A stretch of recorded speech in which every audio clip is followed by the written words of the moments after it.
Hi దోస్తులు, hi hi. ఎలా ఉన్నారు ఫ్రెండ్స్? బాగున్నారా? అందరూ బాగుండాలి, అందులో నేను ఉండాలి. అనిత ఫుడ్ బ్లాగ్ ఛానల్ అండి.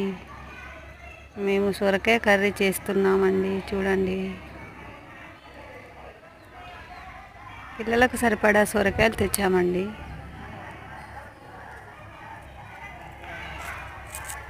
చూడండి ఫ్రెండ్స్, లాతగా ఉన్నాయి సొరకాయలు, సూపర్ ఉన్నాయి. లాతగా ఉన్నాయి సొరకాయలు.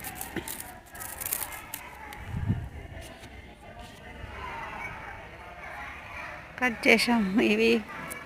అవన్నీ కోస్తే ఈ ముక్కలు అయినాయండి. ఈ సొరకాయ ముక్కలు ఇందులో వేసాము. చూడండి, కట్ చేసి ఇందులో వేసాము.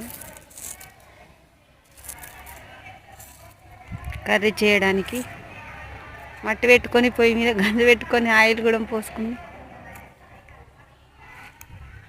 గంజుకు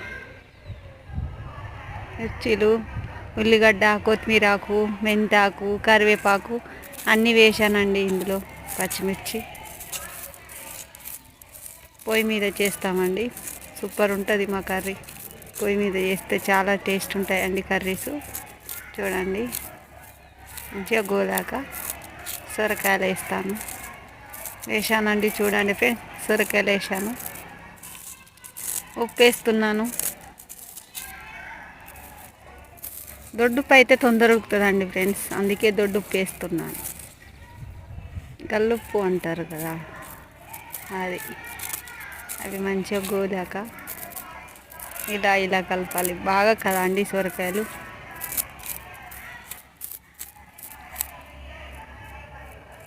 చూడండి,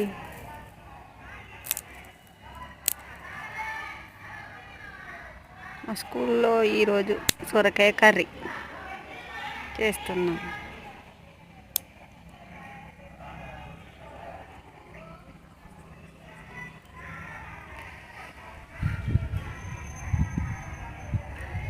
అడగంటకుంటూ ఉండాలంటే ఊరికే కలుపుకుంటూ ఉండాలి. చూడండి, మంచిగా గోలాక టమాటాలు వేసాను.